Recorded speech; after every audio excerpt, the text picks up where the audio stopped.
Assalamualaikum warahmatullahi wabarakatuh. Halo teman-teman semuanya, kembali lagi sama aku Intan Nur Rahmadani. Dan ini kita masuk ke video materi yang keempat ya. Jadi di video materi kita yang keempat ini kita akan membahas tentang pemodelan proses kognitif. Jadi kita langsung saja ya masuk ke materinya.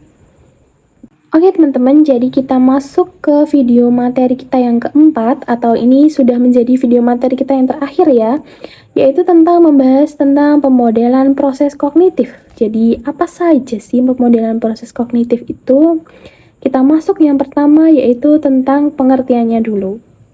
Ya, pengertian dari proses kognitif itu merupakan pendekatan untuk mempresentasikan dan memahami bagaimana pikiran manusia itu bekerja saat informasi dan menjalankan fungsi kognitif. Nah, pemodelan ini mengartikan proses mental dan hubungan antara stimulus, input, output, serta interaksi dengan lingkungan. Jadi, proses kognitif itu seperti memahami atau merepresentasikan atau mempresentasikan kembali bagaimana pikiran manusia itu berjalan sesuai dengan fungsi kognitif. Nah, kemudian lalu bagaimana sih proses kognitif itu dapat diterapkan atau bagaimana caranya dengan kita menggunakan proses kognitif itu supaya bisa dapat diterapkan?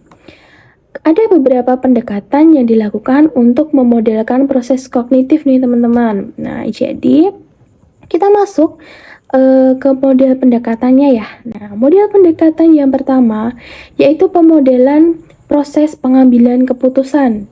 Nah, apa yang dimaksud pemodelan proses pengambilan keputusan ini? Yaitu menggambarkan bagaimana manusia itu membuat keputusan dalam berbagai situasi. Jadi, pendekatannya itu kita mulai dari yang pertama itu yaitu tentang bagaimana ketika manusia itu mengambil keputusan di dalam semua situasi. Nah, kemudian pemodelan yang kedua yaitu dengan menggunakan pemodelan memori.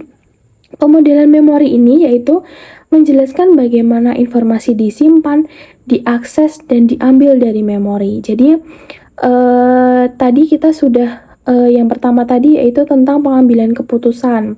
Kemudian yang kedua ini pemodelan memori. Nah, memori ini tuh semua informasi atau semua ingatan atau apapun itu yang bisa disimpan dan diakses di dalam memori kita gitu. Kemudian yang ketiga yaitu pemodelan persepsi. Nah, apa pemodelan persepsi? Yaitu menjelaskan bagaimana manusia mengenali, mengorganisir, dan menginterpretasikan informasi sensorik dari lingkungan. Jadi itu bagaimana kita itu mengenali, terus kemudian kita mengorganisir itu atau seperti istilahnya mengelompokkan informasi-informasi sensorik itu yang ada atau yang kita dapatkan di lingkungan sekitar kita.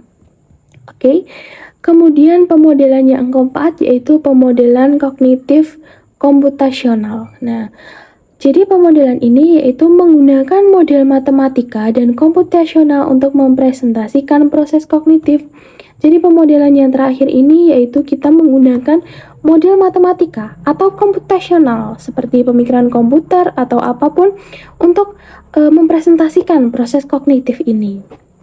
Nah, kemudian setelah model kita pemodelan proses kognitif tadi itu kita masuk ada pemodelan proses belajar. Apa pemodelan proses belajar itu?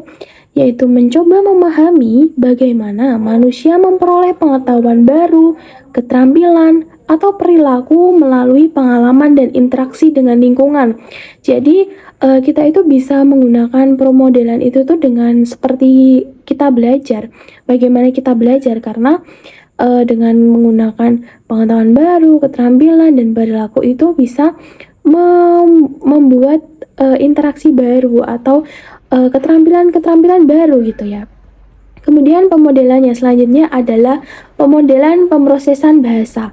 Apa itu pemodelan pemrosesan bahasa? Yaitu mendeskripsikan bagaimana otak manusia memproses dan memahami bahasa baik lisan maupun tulisan. Jadi dalam model penerapan ini tuh kita tuh dapat seperti mendeskripsikan bagaimana otak manusia itu memproses dan memahami ketika bahasa-bahasa yang kita lihat, bahasa yang kita dengar itu kita tuh bisa melihat atau memproses dan juga seperti kayak mengingat-ingat gitu loh, mengingat-ingat itu tulisan itu dengan baik. Kemudian pemodelan yang selanjutnya yaitu pemodelan perhatian dan kesadaran. Nah, jadi pemodelan perhatian dan kesadaran ini itu menjelaskan bagaimana manusia itu memproses informasi yang relevan dari lingkungan dan bagaimana kesadaran berkembang selama interaksi dengan stimulus. Jadi pemodelan ini tuh menjelaskan bagaimana proses informasi yang didapat atau perkembangan selama di dalam interaksi yang dilakukan itu. Oke, materinya sudah selesai ya teman-teman. Teman-teman, karena materi kita yang keempat ini sudah selesai, yaitu tentang pemodelan proses kognitif, teman-teman jangan lupa untuk mengerjakan kuis kita yang keempat, yaitu kuis yang terakhir ya. Jangan lupa dikerjakan dan jangan lupa video ini juga disimak dengan baik supaya kalian bisa mengerjakan kuisnya dengan baik. Sekian dari aku. Wassalamualaikum warahmatullahi wabarakatuh.